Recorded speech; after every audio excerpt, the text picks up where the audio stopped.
ನಮಸ್ಕಾರ ಆತ್ಮೀಯ ಪ್ರೇಕ್ಷಕರೇ, ಬಿಸಿಸಿದ್ದಿ news portal ಅವರು ಪ್ರಾಯೋಜಿಸುತ್ತಿರುವಂತಹ ಕೋಟೆನಾಡಿನ ಕವಿಕಾವ್ಯ ಪರಿಚಯ ಭಾಗ 2ಕ್ಕೆ ತಮಗೆಲ್ಲರಿಗೂ ಅಭಿಮಾನದ ಸ್ವಾಗತ. ಆತ್ಮೀಯ ಪ್ರೇಕ್ಷಕರೇ, ಭಾಗ 1ರಲ್ಲಿ ಸುಮಾರು 53 ಜನ ಕವಿಮಿತ್ರರನ್ನು ಪರಿಚಯಿಸಿದ್ದೇವೆ. ನೀವೆಲ್ಲರೂ ಆಲಿಸಿದ್ದೀರಿ, ಬೆಂಬಲಿಸಿದ್ದೀರಿ. ಹಾಗೆಯೇ ಮತ್ತಷ್ಟು ಕವಿಮಿತ್ರರನ್ನು ಪರಿಚಯಿಸುವ ಅಂಗವಾಗಿ ಈ ಹೊತ್ತಿನ ಕಾರ್ಯಕ್ರಮದ ಮೊದಲ ಕಾರ್ಯಕ್ರಮವನ್ನು ಆರಂಭಿಸ್ತಾ ಇದ್ದೇವೆ. ಈ ಕಾರ್ಯಕ್ರಮದಲ್ಲಿ ಭಾಗವಹಿಸ್ತಾ ಇರುವಂಥವರು ಹೊಳಲ್ಕೆರೆ ತಾಲೂಕಿನ ಗೌಡಿಹಳ್ಳಿಯಲ್ಲಿ ಜನಿಸಿ ಇಂದು ಹಿರಿಯ ಪ್ರಾಥಮಿಕ ಶಾಲೆಯ ಮುಖ್ಯ ಶಿಕ್ಷಕರಾಗಿ ಕರ್ತವ್ಯವನ್ನು ನಿರ್ವಹಿಸುತ್ತಿರುವಂಥ ಆತ್ಮೀಯ ಕವಿಮಿತ್ರ ರಾಸು ತಿಮ್ಮಯ್ಯ ಅವರನ್ನು ಕಾರ್ಯಕ್ರಮಕ್ಕೆ ಬರಮಾಡ್ಕೊಳ್ತೇನೆ. ಸರ್, ತಮಗೆ ಅಭಿಮಾನದ ಸ್ವಾಗತ. ತಮಗೂ ಕೂಡ ಆತ್ಮೀಯವಾದ ನಮನಗಳು ಸರ್. ಈ ಬಿಸಿ ಸುದ್ದಿಯ ವಾಹಿನಿಯ ಎಲ್ಲ ವೀಕ್ಷಕರಿಗೆ ಮತ್ತು ಸಿಬ್ಬಂದಿ ವರ್ಗದವರಿಗೆ ಎಲ್ಲರಿಗೂ ಕೂಡ ನನ್ನ ನಮಸ್ಕಾರ. ರಾಸು ತಿಮ್ಮಯ್ಯನವರು ಒಂದಷ್ಟು ಹೆಸರಿನಲ್ಲೇ ವಿಶೇಷತೆಯನ್ನು ಹೊಂದಿರುವಂತಹ ವ್ಯಕ್ತಿ. ಅವರ ನಡವಳಿಕೆ, ಓದಿನ ಮಿತಿ, ಕಾರ್ಯಕ್ಷಮತೆ ಇವುಗಳನ್ನು ಗಮನಿಸಿದರೆ ತಿಮ್ಮಯ್ಯನ ಹಿಂದಿರುವಂಥ ರಾಸು ಪದಗಳ ವಿಸ್ತೃತ ರೂಪ ಏನು ಸರ್? ಭಾಳ ಮುಖ್ಯವಾಗಿ ನಮ್ಗೆ 1ನೇ ತರಗತಿನಲ್ಲೇ ನಮ್ಮ ತಾಯಿ ತಂದೆ ಇಬ್ಬರ ಹೆಸರನ್ನು ಸೇರಿಸಿ ನನಗೆ ಇನ್ಸಿಲಾಗಿಟ್ರು. ರಾಘವೇಂದ್ರಪ್ಪ ಸುಭದ್ರಮ್ಮ ತಿಮ್ಮಯ್ಯ ಅಂತ. ನನ್ನ ತಂದೆ ತಾಯಿ ಇಬ್ಬರು ಕೂಡ ಒಳ್ಳೆಯ ಬುಡಕಟ್ಟು ಸಂಸ್ಕೃತಿಯ ಜಾನಪದ ಸತ್ವವನ್ನು ಉಳ್ಳಂಥವರಾಗಿದ್ದರು. ನಮ್ಮ ತಂದೆಯವರು ಕೂಡ ಭಾಳ ಶನಿ ಪುರಾಣ ಇಂಥವನ್ನೆಲ್ಲ ಹೇಳ್ತಾ ಇದ್ರು. ನಮ್ಮ ತಾಯಿಯವರು ಕೂಡ ಭಜನೆಯಲ್ಲಿ ಭಾಗವಹಿಸ್ತಾ ಇದ್ರು. ಹಾಗಾದರೆ ರಾಸು ತಿಮ್ಮಯ್ಯನವರ ಕೌಟುಂಬಿಕವಾದ ಹಿನ್ನೆಲೆ ಒಂದಷ್ಟು ಜಾನಪದ ಮತ್ತು ಹಳ್ಳಿ ಸೊಗಡಿನ ಬದುಕನ್ನು ಹಂಚಿಕೊಂಡು ಬೆಳೆದದ್ದು. ಖಂಡಿತ. ಬಾಲ್ಯದಲ್ಲಿ ನೀವು ಪ್ರಾಥಮಿಕ ಶಾಲಾ ಶಿಕ್ಷಣದ ಹಂತದಲ್ಲಿ ಅಥವಾ ಮುಂದಿನ ವಿದ್ಯಾಭ್ಯಾಸದ ಹಂತದಲ್ಲಿ ನಿಮಗೆ ಬಾಲ್ಯವನ್ನು ನೆನಪಿಸ್ಕೊಳ್ಳೋದಾದ್ರೆ ಯಾವ ಸಿಹಿ ಕ್ಷಣಗಳನ್ನು ಹಂಚಿಕೊಳ್ತೀರಿ ಸರ್? ಹಾಗೆ ಹಂಚ್ಕೊಳ್ಳೋದಾದರೆ, ನಾನು ಪ್ರೌಢಶಾಲಾ ಹಂತದಲ್ಲಿ ರಾಮಗಿರಿಯಲ್ಲಿ ಓದಿದೆ ಮತ್ತು PUC ಅಲ್ಲಿಯೇ ಮಾಡಿದೆ. TCH 2 ವರ್ಷ ನಮ್ಮ ಪೂಜ್ಯ ಗುರೂಜಿ ಮಲ್ಲಾಡಿಹಳ್ಳಿಯ ರಾಘವೇಂದ್ರ ಸ್ವಾಮೀಜಿಗಳವರ ಆಶ್ರಯದಲ್ಲಿ ಮಾಡಿದೆ. ಭಾಳ ಮುಖ್ಯವಾಗಿ ಆ ಸಂದರ್ಭಗಳಲ್ಲಿ ಹೆಚ್ಚು ಹೆಚ್ಚು ಕಾದಂಬರಿಗಳನ್ನು ಓದಿದ್ದೆ ಸರ್. ಓದಿನ ಹುಚ್ಚನಾಗಿದ್ದೆ. ಅಷ್ಟು ಕತೆ, ಕವನ, ಕಾದಂಬರಿಗಳನ್ನು ಓದಿದ್ದು ನನಗೆ ಏನಾಗಿಬಿಡ್ತು ಅಂದರೆ, ಸ್ಫೂರ್ತಿಯಕರು ಬಾಯಿಕ್ಕಲು ಪ್ರತಿಭೆಯ ಕೆಚ್ಚಲಿಗೆ, ಸ್ಫೂರ್ತಿಯಕರು ಬಾಯಿಕ್ಕಲು ಪ್ರತಿಭೆಯ ಕೆಚ್ಚಲಿಗೆ, ಶಬ್ದಾರ್ಥದ ಆ ಲಿಳಿವುದು ಕವಿ ಪಾತ್ರೆಯ ಒಳಗೆ ಅನ್ನುವ ಹಾಗೆ ನನಗೆ ಆ ಒಂದು ಸಾಹಿತ್ಯ, ನಾನು 94ರಲ್ಲಿ ಮೇಷ್ಟ್ರಾದೆ. ಅಷ್ಟೊತ್ತಿಗೆ ನಾನಲ್ಲೇ ಒಬ್ಬ ಕವಿಯಾಗಿ, ಸಾಹಿತಿಯಾಗಿ ನನ್ನ ಕತೆಗಳು, ಸಣ್ಣ ಸಣ್ಣ ಕವನಗಳು ಪ್ರಕಟ ಆಗ್ತಾ ಇದ್ದು. ಅಂದ್ರೆ ಬಾಲ್ಯದಲ್ಲಿ ಓದಿನ ಮಿತಿ ಒಳಗೇನೂ ಸಹ ನೀವೊಬ್ಬ ಸಾಹಿತಿಯಾಗಿ ರೂಪುಕೊಳ್ಳುವಂತ ಅವಕಾಶ ಸಿಕ್ತು. ಇದಕ್ಕೆ ಪ್ರೇರಣೆ ಶಾಲಾ ಶಿಕ್ಷಕರು ಅಥವಾ ಶಾಲಾ ವಾತಾವರಣ ಅಥವಾ ನಿನ್ನ ಕೌಟುಂಬಿಕ ಹಿನ್ನೆಲೆ? ಎಲ್ಲವೂ ಕೂಡ ಸೇರ್ಕೊಂಡು ಒಬ್ಬ ಒಂದು ವ್ಯಕ್ತಿತ್ವ ನಿರ್ಮಾಣಗೊಳ್ಳಿಕ್ಕೆ ಸಾಧ್ಯ ಆಗುತ್ತೆ. ಕೌಟುಂಬಿಕ ವಾತಾವರಣ ಆಗ್ಬೋದು, ಸಾಮಾಜಿಕ ಮತ್ತು ಶೈಕ್ಷಣಿಕವಾದಂಥ ಹಿನ್ನೆಲೆಗಳಾಗ್ಬೋದು. ಅವೆಲ್ಲಕ್ಕಿಂತ ಬಹಳ ಮುಖ್ಯವಾಗಿ ಹೇಳ್ಬೇಕಪ್ಪ ಅಂದರೆ, ನಾವು ಇವತ್ತು ಈ ಮಟ್ಟಕ್ಕೆ 32 ವರ್ಷದ ನಮ್ಮ ಶಿಕ್ಷಕ ವೃತ್ತಿಯೊಳಗೆ ಒಬ್ಬ ಸಾಹಿತಿಯಾಗಿ ಗುರುತಿಸ್ಕೊಂಡಿದ್ದಾನೆ, ಕವಿಯಾಗಿ ಗುರುತಿಸ್ಕೊಂಡಿದ್ದಾನೆ ಅಂದರೆ ಇದಕ್ಕೆ ಮೂಲ ಕಾರಣ ಪುಸ್ತಕಗಳು. ಓದುವುದು. ಹಾಗಾದ್ರೆ ನೀವು ಶಿಕ್ಷಕ ವೃತ್ತಿಗೆ ಬಂದ ನಂತರದಲ್ಲಿ ವೃತ್ತಿಯ ಜೊತೆಗೆ ನಿಮ್ಮ ಮಕ್ಕಳಿಗೆ ಯಾವ ರೀತಿಯ ಸಾಂಸ್ಕೃತಿಕ ವಾತಾವರಣ ನಿರ್ಮಾಣ ಮಾಡಿದ್ದೀರಿ? ನಾನು SSLCಯಲ್ಲಿದ್ದಾಗ ಬದುಕಲು ಕಲಿಯಿರಿ ಅಂತ ಜಗದಾತ್ಮಾನಂದರ ಪುಸ್ತಕ ಓದಿದ್ದೆ. ಹೌದು. ನನ್ನ ಮಕ್ಕಳಿಗೂ ಕೂಡ ಅವರು SSLCಯಲ್ಲಿರುವಾಗಲೇ ಆ ಪುಸ್ತಕಗಳನ್ನು ಓದಿಸಿದೆ. ಮತ್ತೆ ಸಾಕಷ್ಟು ನಮ್ಮ ಶಿಕ್ಷಕರೊಂದಕ್ಕೆ ಅಷ್ಟೇ ಅಲ್ಲ, ನಮ್ಮ ಹಳ್ಳಿಯಲ್ಲಿ ಯಾರಾದರೂ BEd, KAS ಇಂಥ ಸ್ಪರ್ಧಾತ್ಮಕ ಪರೀಕ್ಷೆ ತಗೊಳ್ತಾರೆ, ಹೈಯರ್ ಓದ್ತಾರೆ ಅಂದರೆ ಅವ್ರಿಗೆ ಬೇಕಾದಂತಹ ಪುಸ್ತಕಗಳನ್ನ ನಾನೇ ಕೊಟ್ಟಿದ್ದೀನಿ. ಬಹಳಷ್ಟು ಜನ KES ಮಾಡ್ತಕ್ಕಂಥವ್ರು ನನ್ನ ಕಡೆಯಿಂದ ಆ KES ಪರೀಕ್ಷೆಗಾಗಿ ಇದ್ದಂಥ ಸಿಲೆಬಸ್ಸು ಚೋಮನ ದುಡಿ, ಬೆರಳಿಗೆ ಕೊರಳ್, ಮತ್ತೆ ಭಾರತೀಪುರ ಇಂಥ ಕಾದಂಬರಿಗಳನ್ನೆಲ್ಲ ನಾನೇ ಕೊಟ್ಟು ಅವ್ರಿಗೆ ಭಾಳ ಚೆನ್ನಾಗಿದೆ ನೋಡಿ, ಇಟ್ಟಿದ್ದಾರೆ ನಿಮಗೆ ಓದ್ರಿ ಅಂದ್ಬಿಟ್ಟು ಪುಸ್ತಕದ ವಿಚಾರದಲ್ಲಿ ಯಾರೇ ಬಂದರೂ ಕೂಡ ಅವತ್ತೂ ಸಹಾಯ ಮಾಡ್ತಾ ಬಂದಿದ್ದೇನೆ. ಇವತ್ತು ನನ್ನ ಸೇವೆಯನ್ನು ಪುಸ್ತಕಕ್ಕೆ ನಮ್ಮ ಶಾಲೆಯಲ್ಲಿ ಮೇಷಗಳಿಗೂ ಕೂಡ ಆಗಾಗ್ಗೆ ಒಂದೊಂದು ಪುಸ್ತಕಗಳನ್ನ ಕೊಡ್ತಾ ಇರ್ತೀನಿ. ದಯಮಾಡಿ ಪುಸ್ತಕ ಓದಿ. ಅಂದ್ರೆ ಒಂದು ಒಳ್ಳೆಯ ಪುಸ್ತಕ ಒಂದು ಒಳ್ಳೆಯ ಗ್ರಂಥಾಲಯದ ವಾತಾವರಣ ಸೃಷ್ಟಿ ಮಾಡುತ್ತೆ. ಆ ಜ್ಞಾನ ಭಂಡಾರವನ್ನು ಹೆಚ್ಚಿಕೊಳ್ಳೋದ್ರಿಂದ ಶಿಕ್ಷಕ ವೃತ್ತಿಯ ದಕ್ಷತೆ ಹೆಚ್ಚಾಗುತ್ತೆ ಅನ್ನುವಂಥದ್ದು ಒಂದು ಸತ್ಯ ಸಂಗತಿ. ಜೊತೆಗೆ ಈ ಶಾಲೆಯ ಕೆಲಸ ಕಾರ್ಯಗಳ ಜೊತೆಯಲ್ಲಿಯೂ ಸಹ ತಾವು ಬೇರೆ ಬೇರೆ ಸಾಂಸ್ಕೃತಿಕ ಸಂಘಟನೆಗಳ ಜೊತೆಯಲ್ಲಿ ಒಂದು ಕನ್ನಡ ಸಾಹಿತ್ಯ ಪರಿಷತ್ ಆಗ್ಬೋದು, ಶರಣ ಸಾಹಿತ್ಯ ಆಗ್ಬೋದು, ಇದ್ರ ಜೊತೆಗೆ ಇತ್ತೀಚೆಗೆ ನೀವು ಹೊಳಲ್ಕೆರೆ ತಾಲೂಕಿನ ಜಾನಪದ ಸಾಹಿತ್ಯ ಪರಿಷತ್ತಿನ ತಾಲೂಕು ಘಟಕದ ಅಧ್ಯಕ್ಷರಾಗಿದ್ದೀರಿ ಅಂತ.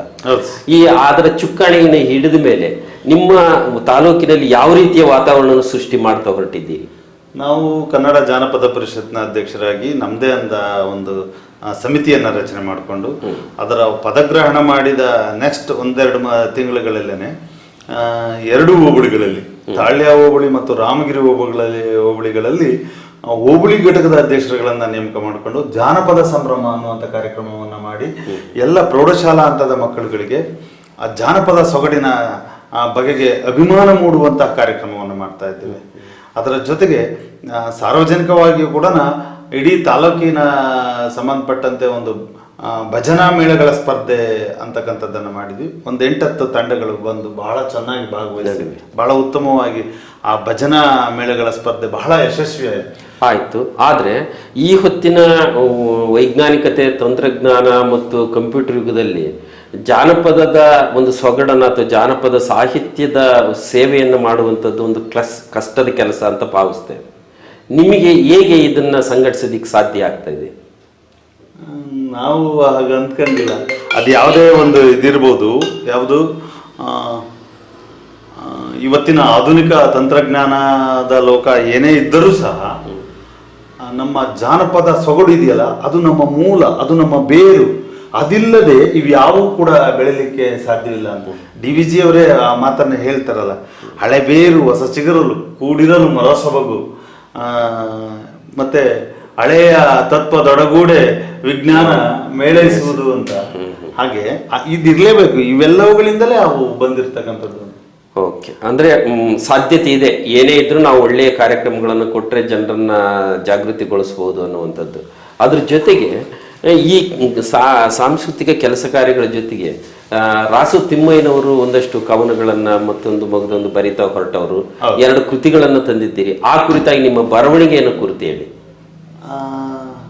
ನಾವು ಮೊದಲೇನೂ ಬರಿತಾ ಇದ್ದೆ, ಮೇಷಾಗತ್ಕಿಂತ ಮುಂಚೆನೂ ಬರಿತಾ ಇದ್ದೆ ಅಂದೆ, ಮತ್ತು ಅಲ್ಲಿಂದನೂ ಸುದೀರ್ಘವಾಗಿ ಆಗಾಗ್ಗೆ ಬರಿತಲೇ ಬರ್ತಿದ್ದೀನಿ.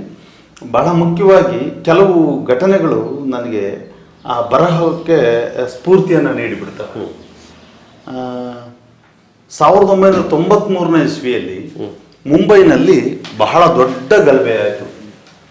ತುಂಬ ಸ್ಟ್ರೈಕ್ ಆಗಿ ಕೋಟ್ಯಾಂತರ ನಷ್ಟ ಆಯಿತು. ಕಾರಣ ಏನಪ್ಪಾ ಅಂದರೆ MF ಹುಸೇನ್ ಅಂತಕ್ಕಂಥ ಜಗದ್ವಿಖ್ಯಾತ ಚಿತ್ರಕಾರ ಸರಸ್ವತಿಯ ನಗ್ನ ಚಿತ್ರವನ್ನು ಬಿಡಿಸಿದ್ದ. ಅದು ನಮ್ಮೆಲ್ಲ ಹಿಂದೂಗಳಿಗೆ ಮತ್ತೆ ಎಲ್ಲ ಜನಕ್ಕೆ ಇನ್ಯಾವ ದೇವತೆಯ ಚಿತ್ರವನ್ನು ನಗ್ನವಾಗಿ ಬಿಡಿಸಿದನಲ್ಲ ಅಂತ ಬಹಳ ಆಕ್ರೋಶವನ್ನು ಮೂಡಿಸಿಬಿಡ್ತು. ಅದು ಸ್ಟ್ರೈಕ್ ಆಗಿ ಆ ಥರ ಆಯಿತು. ನನಗೂ ಕೂಡ ಒಂದಷ್ಟು ದಿನಗಳವರೆಗೆ ಅವನ ಬಗ್ಗೆ ಅಷ್ಟೇ ರೋಷ ಇತ್ತು. ಯಾವುದೋ ಒಂದು ಸನ್ನಿವೇಶ, ಅಲ್ಲಿಂದ 3-4 ವರ್ಷದ ನಂತರ ಒಂದು ನಮ್ಮ ಗುರುಗಳು ಒಬ್ರು ಲಿಂಗರಾಜ್ ಡಾಕ್ಟರ್ ಅಂತ, ಅವರು ಜೊತೆಗೆ ಹಿಂಗೆ ಮಾತನಾಡಿದೆ, ಗುರುಗಳೇ ನನ್ನ ಕೈಯಾಗ ಏನಾದರೂ ಬಾಂಬ್ ಕೊಟ್ಟು ಯಾರಿಗೆ ಹಾಕ್ತೀಯ ಅಂದರೆ ಇದನ್ನ MF ಹುಸೇನ್ಗೆ ಹಾಕ್ತೀನಿ ಅಂತ ಅಂದೆ.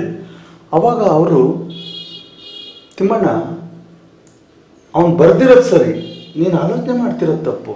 ಏನು ಗುರುಗಳು ಎಂತ ಮಾತಾಡ್ತೀರ?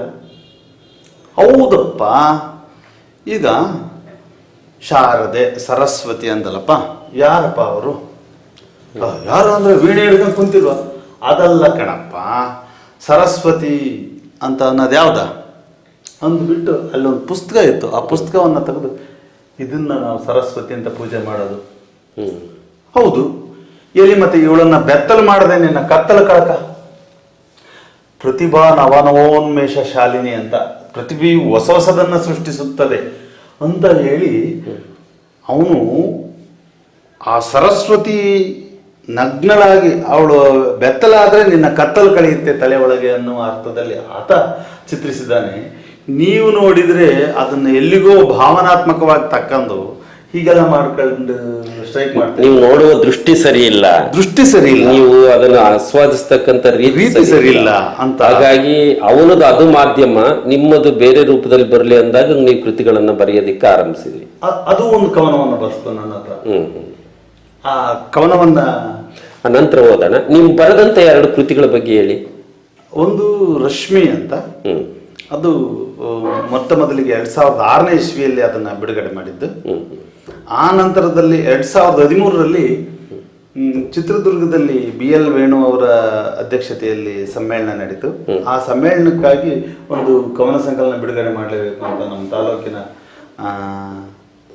MG ವೆಂಕಟೇಶ್ವರ ಅವರ ಒತ್ತಾಯದ ಮೇರೆಗೆ ಅವಾಗ ಸೌಜನ್ಯ ಇಲ್ಲದ ಮೇಲೆ ಕವನ ಸಂಕಲನ ಬಿಡುಗಡೆ 2 ಕೃತಿಗಳನ್ನು ಬಿಡುಗಡೆ ಮಾಡಿದೆ. ಮತ್ತೆ ತದನಂತರದಲ್ಲಿ ಇರುವಂತವುಗಳನ್ನು ಕ್ರೋಢೀಕರಿಸಿ ತದನಂತರದಲ್ಲಿಯೂ ಬರಿತಲೇ ಬಂದಿದ್ದೀನಿ. ಈಗಲೂ ಸುಮಾರು ಒಂದು 60-70 ಕವನಗಳಾಗಿದ್ದಾವೆ. ಅದನ್ನ ಮತ್ತೊಂದು ಪ್ರಕಟಣೆಯತ್ತ ಹೊರಟಿದ್ದೀನಿ ಮಾಡಬೇಕು. Okay, all the best. ಹಾಗಾದ್ರೆ ನೀವು ಬರೆದಂತಹ ಕವನಗಳಲ್ಲಿ ಪ್ರೇಕ್ಷಕರೊಂದಿಗೆ ಹಂಚಿಕೊಳ್ಬಹುದಾದಂಥ ಒಂದು ಕವನವನ್ನು ಈಗ ವಾಚನ ಮಾಡಿ. ಈಗ ನಿಮಗಾಗಿ ಒಂದು ಕವನವನ್ನ ನಾನು ವಾಚನ ಮಾಡ್ತಿದ್ದೇನೆ.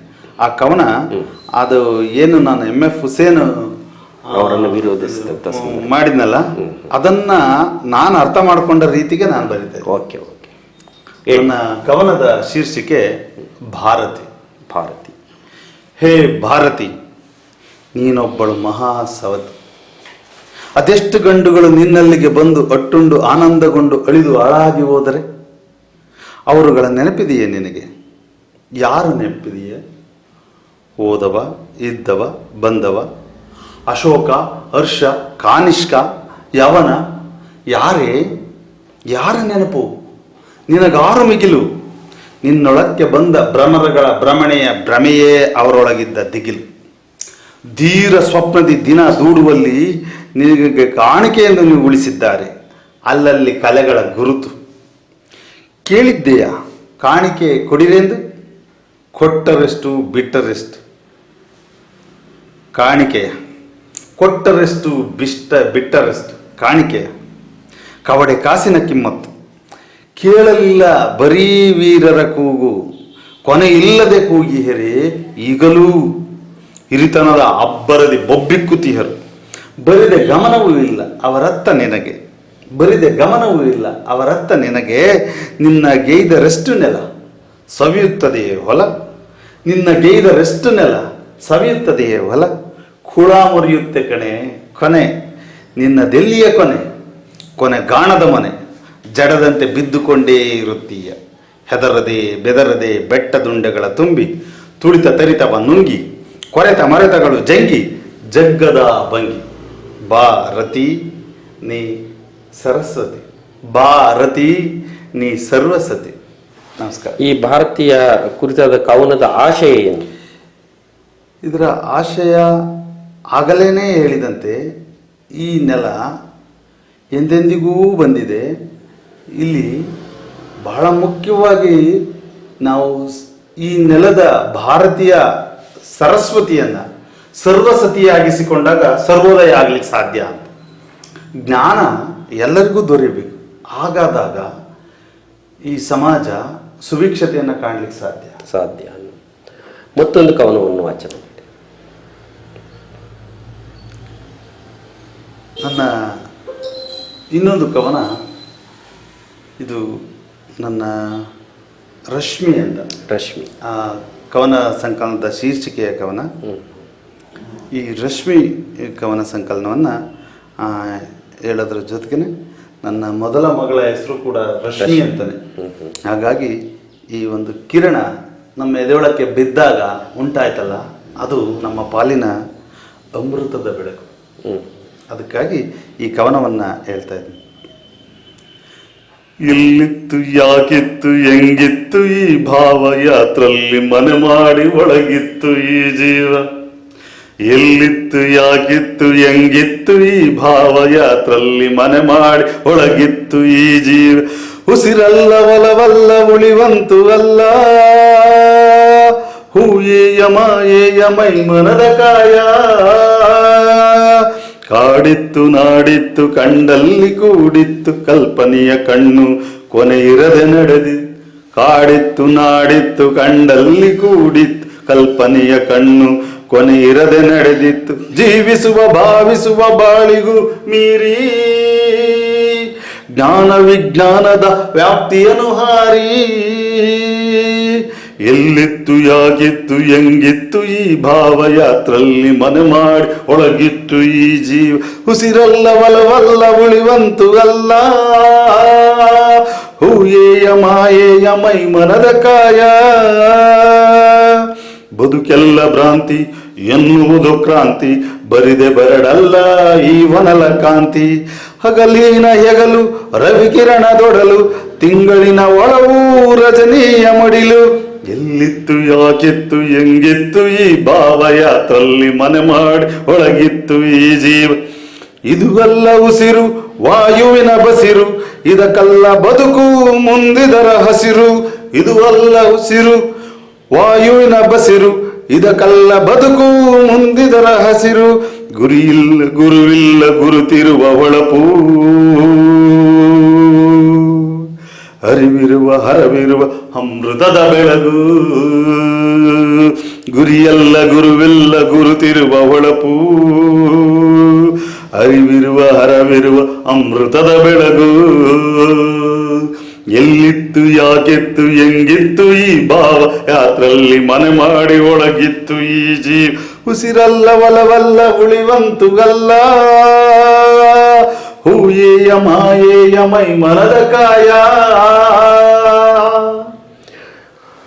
ನಿಮ್ಮ ಕಂಠಸಿರಿಯಿಂದ ಮೂಡಿಬಂದಂಥ ರಶ್ಮಿ ಕವನ ಒಂದಷ್ಟು ಹೊಸತನವನ್ನು ಅಮೃತದ ಬೆಳಕನ್ನು ನೀಡುವಂತಹ ನಿಟ್ಟಿನಲ್ಲಿ ಬೋಧಕರನ್ನ ಚಿಂತೆಗೆ ಹಚ್ಚುತ್ತೆ ಅಂತ ನಾನು ಅದು ಭಾವಿಸ್ತೇನೆ. ಒಬ್ಬ ರಾಸು ತಿಮ್ಮಯ್ಯ ಹಳ್ಳಿಗಾಡಿನ ಬದುಕನ್ನು ಕಟ್ಟಿಕೊಂಡು ಬಂದವ, ಜೊತೆಯಲ್ಲಿ ಸಂಸ್ಕಾರವಂತ ಒಂದಷ್ಟು ವಾತಾವರಣದಲ್ಲಿ ಬೆಳೆದವ, ಜೊತೆಗೆ ಶಿಕ್ಷಕರಾಗಿ ಸುದೀರ್ಘ 32 ವರ್ಷಗಳ ಕಾಲ ಸೇವೆಯನ್ನು ಸಲ್ಲಿಸ್ತಾ ಹೊರಟಂತಹ ನಿಮ್ಮ ಈ ಸಾಹಿತ್ಯದ ಪಯಣ ಅಥವಾ ರಾಗದ ಮುಂದುವರಿಕೆ, ಜೊತೆಗೆ ನೀವು ಶಿವಸಂಚಾರ ನಾಟಕಗಳಲ್ಲಿ ಒಂದಷ್ಟು ಅಭಿನಯವನ್ನು ಮಾಡಿದಂಥ ಅನುಭವಗಳು ನಿಮ್ಮ ತರಗತಿಯ ಕೋಣೆಯಲ್ಲಿ ನಿಮ್ಮ ಕೆಲಸವನ್ನು ಭಾಳ ಸುಲಭ ಮಾಡ್ತವೆ ಅಂತ ನಾನು ಭಾವಿಸ್ತೇನೆ.